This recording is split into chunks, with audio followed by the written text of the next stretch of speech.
Tere! Minu nimi on Lauri. Mina olen Kristjan, kuigi ilmselt rohkem tuntud siin maailmas kui Stiraan. Ma olen Tom. Tom on mind taas puurist välja lasknud, et teile contenti luua. Mõned teist on võib-olla minuga juba kohtunud, kas Discordis, kus ma hiilgan oma alati õigete arvamustega, Warhammeri turniiril, kus ma hiilgan oma perfektsete mänguoskustega, või olete mind kuulnud juba podcastis, kus ma hiilgan samuti oma alati õigete arvamustega.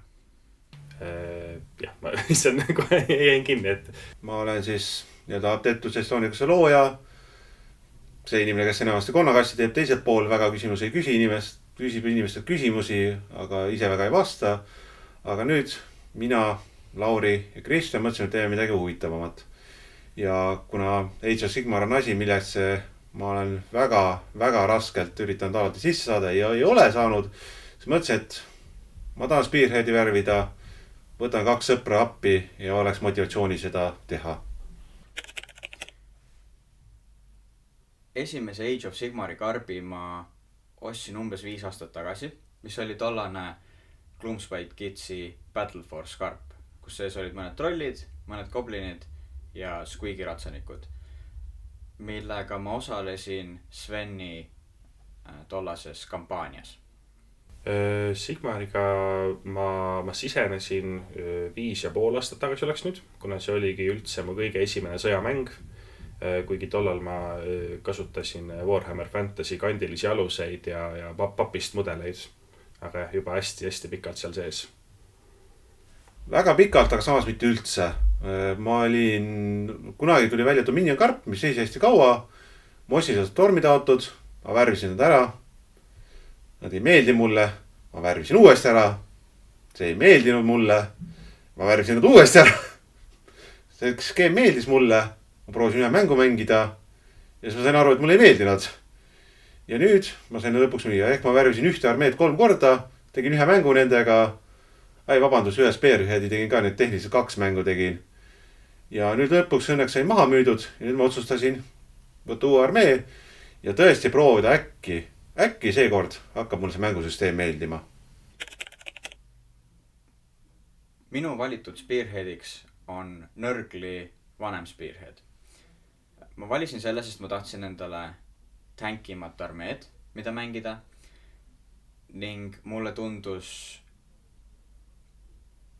rohelise ja võib-olla ka siukse rõveda värviskeemi tegemine huvitav. Kui tulid välja need uued hundi ratsutavad goblinid, siis ma nägin seal kohe potentsiaali, et saaks teha ühte oma vana aja lemmikutest mudelitest, mis minu hobi ajal ei olegi üldse olemas olnud, mis on Snotlink Pumpwagonid, ehk siis siuksed goblini kaariku masina asjad. Ja ma võtsin siis ette need alused juba enne, kui need mudelid välja tulid, aga kui need olid kuulutatud ja hakkasin neid ehitama. Aga ma sellega eriti kaugele ei jõudnud, ma jõudsin hästi palju kritseldada igasugused mustandeid, aga see on kripeldama jäänud, et siuke projekt algas, aga ei ole lähedalgi lõpule. Mis selle karbi nimi oli seal? Võta see telefoni katte all. Kas kasuta seda? Ma valisin sellise ägeda karbi nagu Iron Jaws Big Mob. Kahjuks mul seda karpi siin jätet ei ole, see tellitud selle salvestamise ajal, aga nad on alati mulle mingil määral meeldinud. Aga vanasti oli see, miks ma neid ei alustanud, oli see põhjus, et seal olid ühed Battle Line unit, pisikesed orgid, mis väiksed kollased, mis olid väga koledad minu jaoks. Ma kunagi värvisin ära, müüsin maha, nüüd on õnneks Legendsis. Ja nüüd ma leian, et ja pluss olid need rohelised Savage orkid olid ka seal, kes mulle ka üldse ei meeldinud. Ja need on kõik nüüd Legendisse lastud. Nüüd ma tunnen, et ma tahaks alustada. Ja see Spearhead on päris äge. Kõik on suured, ägedad orkid, mis mulle isiklikult väga meeldib. Nagu juba mainitud, reeglid mängisid rolli. Oled salvestanud? Nagu ma juba mainisin, reeglid mängisid rolli, kuna ma tahtsin tankimat armeed ja Nurgle tundus selle jaoks perfektne. Reeglid mängisid rolli ka selles, et ma valisin just vana Spearheadi karbi, kuna uus odapea, mis Nurglile hiljuti välja tuli, tundus äärmiselt halb ja ma ei tahtnud igat mängu kaotada. reeglite osas mulle meeldib see, et seal Spearheadis iga asi liigub vähemalt 12 tolli. See tundub naljakas, saab seal ringi möllata. Aga ma ei tea, kas ta on hea või halb, lihtsalt see kõlab nagu teistsuguse ja vahva kogemusena. Ausalt öeldes mitte, sest ma ei tea, võib-olla ma ei tea lihtsalt Age of Sigmari reegli nii palju, aga tihti peale, kui ma vaatan neid reegleid ja vaatan neid statte, siis on kõik need armeed nagu põhimõtteliselt suht samasugused. Ja nii, et ma pigem lähtusin sellest, mis mulle visuaalselt meeldib ja mida ma tunneks, et ma tahaks värvida. Nörgliga on selles mõttes lihtne, et kuna ta on teemon, ta on kaosejumal, siis ta on igal pool mingil määral sarnane. Seega Nörgliga ma olen varem kokku puutunud loori mõttes.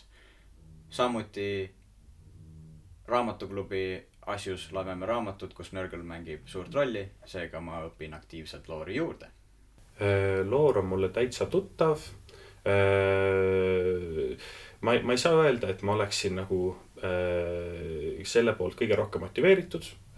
Mulle meeldivad hästi need mudelid ja mulle meeldivad loor, aga need võib-olla nagu ka Lauri on leidnud, võib-olla ei lähe täielikult kokku üksteisega, et need on nagu, mudelid on nagu lõbusad, vahvad, toredad asjad, millega mängida ja loor on siuke väga sünge ja hirmus ja niimoodi ja ma pigem kaldun sinna lõbusa mudelivärgi poole, et see kuidagi toob rohkem rõõmu. Kui me raamatuklubis tuli Nagashi raamat, lugesin seda, see mulle täiega meeldis. Ma alguses mõtlesin, et ma teen Nagashi, teen selle armee, aga siis ma ei tea. Siis ma hakkasin YouTube'is videos vaatama ja ma saan aru, et Aronisoodi loor on suht mitte midagi. Nad on suured vennad, kelle meeldib võidelda ja nad saavad lihtsalt suuremaks. Nii et need kahjuks loori mõttes ei ole väga huvitavad, aga samas mulle meeldiks niisugune vaheldus, niisugune asi, kus on lihtsalt, ma ei pea mõtlema, ma teen lihtsalt unga-punga ja ma olen õnnelik. Ma loodan. Mina kavatsen Nörglit natuke omanäolisemaks muuta. Põhiline idee on võtta karbis olevad deemonid, ehk siis Plaguebearerid ja Spoilbox Scrivener ning luua nad võib-olla valgusesse, mida varem Games Workshop ise ei ole näidanud. Teha nad peenikeseks, mitte Nörglile tavaliselt omaseks paksuks. Mul tuleb ikka väga palju konverteerimist, sest et ma teen hundiratsanikest käruratsaanikud ja ma ei ole veel veendunud, et mul ratsanikudki alles jäävad vähemalt samasugused ja samas vormis, et jah, see tuleb ikkagi suhteliselt uus on nullist leiutis. See armee tuleb puhtalt standardehitus. Mulle ei paku pinget nende väga konverteerimise hetkel.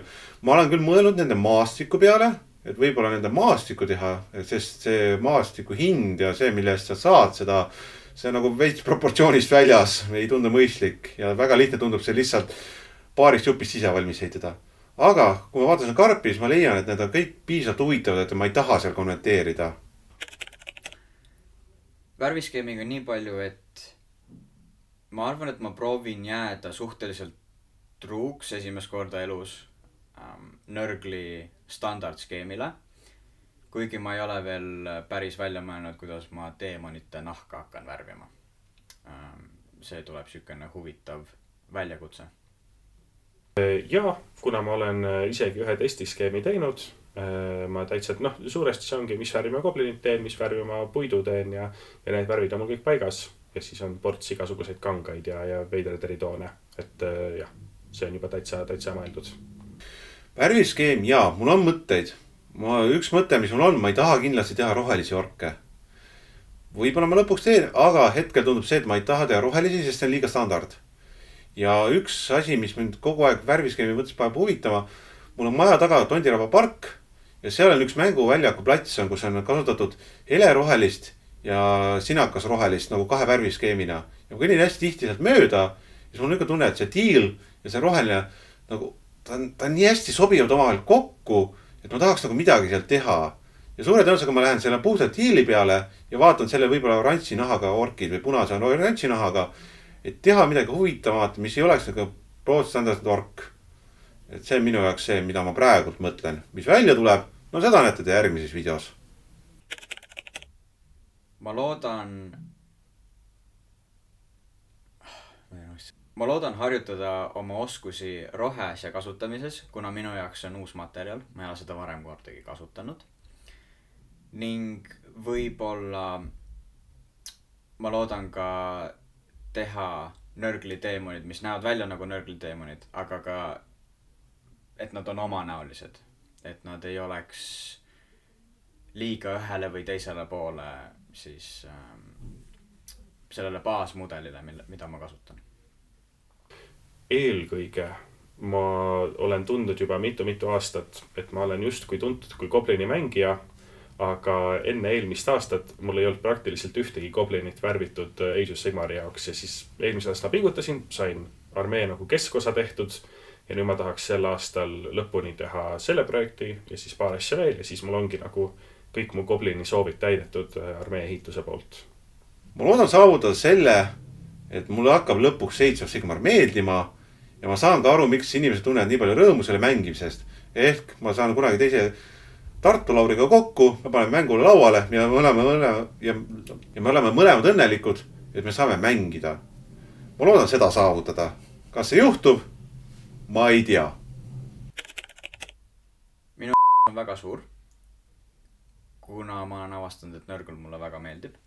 Lisaks ka selle video tegemine teile tundub nagu huvitav väljakutse ja osa sellest challenge'ist.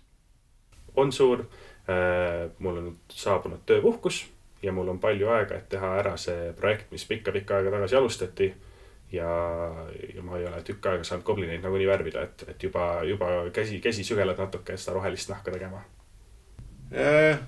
Pigem mitte elevus, kerge ärevus on pigem. Sest see nüüd Konnakast esimene videoprojekt. Ma usun, esimese video saame ilusti tehtud, siis on see teine vaja teha veel, et nüüd on huvitav see, kuidas ta välja tuleb, kuidas inimestele meeldib, pigem ma mõtlen selle tehnilise poole peale. Sest ma usun, et see armee värvimine ja kõik asjad, see läheb väga kiirelt, sinna ma väga ei muretse, aga kuidas lihtsalt see on.